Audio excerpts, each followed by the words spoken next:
Hi everyone. In the previous video, we study about introduction of writing resume and today we will continue our previous lecture. So let's start the video. तो आज हम video में क्या पढ़ने वाले हैं parts of A resume कि जो एक रिज्यूम होता है हमारा उसके क्या-क्या पार्ट्स होते हैं। The standard parts of a resume include the heading, career objective, education, work experience, specific skills, achievements, activities, interest and references।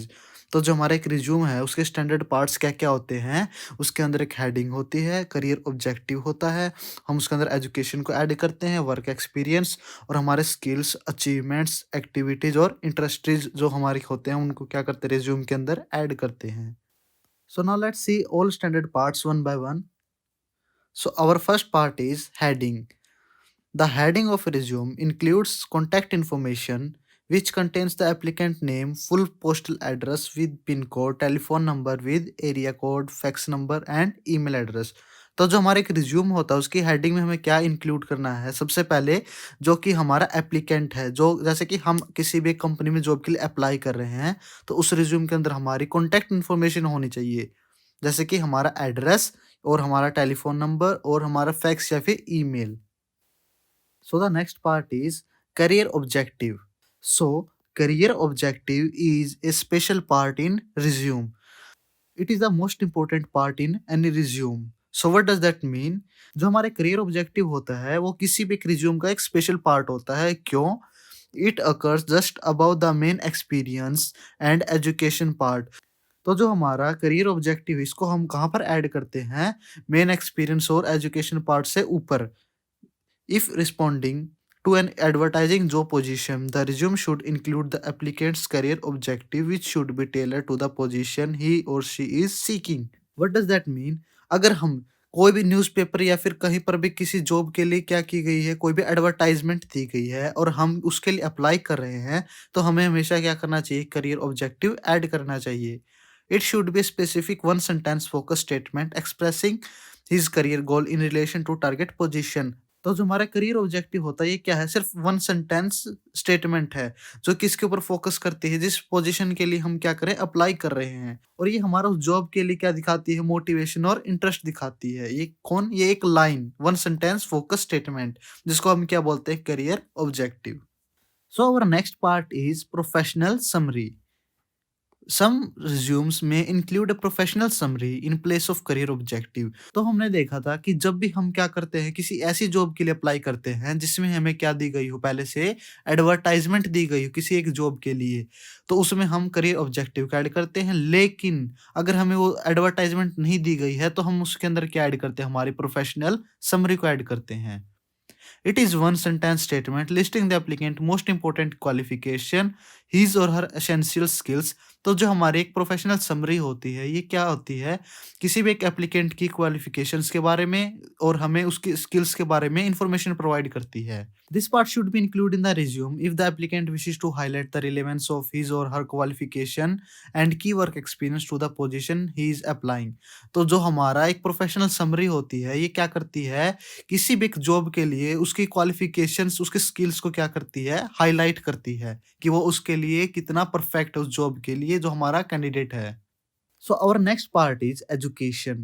In this part of resume, specific details regarding the applicant's education and professional training must be included। तो जो हमारा एक education portion होता है किसी भी एक resume के अंदर जो हमारा एजुकेशन पार्ट है, उसके अंदर हम क्या करते हैं? एप्लीकेंट्स की जो एजुकेशनल डिटेल्स हैं या फिर जो उसकी प्रोफेशनल ट्रेनिंग है जो कि उसने ली है, हम उनको ऐड करते हैं। The name and location of the school, college, university and or institute attended, dates of attendance, major area of study, degree certificate received should be mentioned। तो हमें क्या करना चाहिए? जो भी हमें स्कूल, कॉलेज, यूनिवर्सिटी से जहाँ से भी हमें क्या मिली, डिग्री मिली है, हमें उसको क्या करना होता है? मेंशन करना होता है। कहाँ पर? हमारे एजुकेशन पार्ट के अंदर। The applicant's grade point average class division if it is not on higher side may also be mentioned। तो हमें क्या करना चाहिए? हमारे जो हमारा स्कोर था या फिर हमारे एवरेज क्लास डिवीजन जो हमने किसके अंदर अचीव की है उस डिग्री के अंदर अचीव की है। जैसे कि आपने 8 सीजीपीए या फिर 9 जीपीए आपने अचीव किया है तो आप क्या कर सकते हो? उसको मेंशन कर सकते हैं।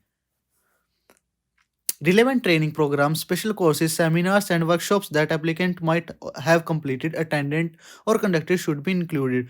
तो या फिर जो आपने क्या की हुई है वर्कशॉप, सेमिनार या फिर कोई स्पेशल कोर्स किया है उस जॉब से रिलेटेड, तो आप क्या कर सकते हो उसको भी मेंशन कर सकते हैं।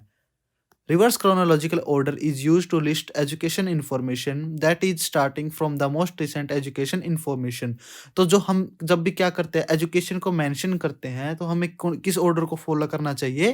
रिवर्स क्रोनोलॉजिकल ऑर्डर को फॉलो करना चाहिए। रिवर्स क्रोनोलॉजिकल ऑर्डर का क्या मतलब है कि आपने सबसे लेटेस्ट में जो अपनी डिग्री कंप्लीट की है, जैसे कि आपने अभी भी ग्रेजुएशन कंप्लीट की है, तो आप सबसे पहले क्या करेंगे ग्रेजुएशन को मेंशन करेंगे।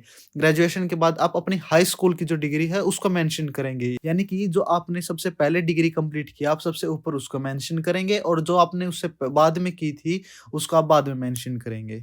So next part is work experience.